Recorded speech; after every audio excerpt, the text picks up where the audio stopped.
আসসালামু আলাইকুম রহমতুল্লাহি ওয়া বারাকাতুহু। আমি দুই তিনটা ডাইল আনছিলাম, তাহলে একটা গাছ গোছালাম যদি তো মানুষটা জিরা কর হয়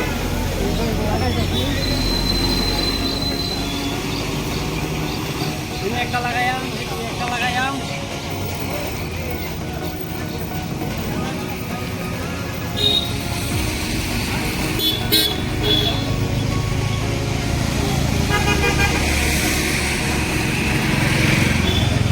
দেখতে থাকুন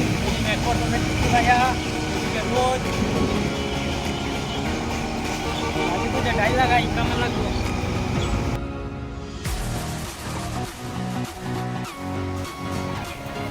ডাইল দুধ লাগাই ব্রেড আসতে পাঠিয়ে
যাই হোক, গাছটা লাগাইলাম দুটা গাছ, দুই জায়গা তিনটা গাছ যদি যেতে মানুষ ট্রেন ওখানে জিরাই পারবো তাই লাগাইলাম। এদিকে আমার দহনও আছে, শ্যামা হইব।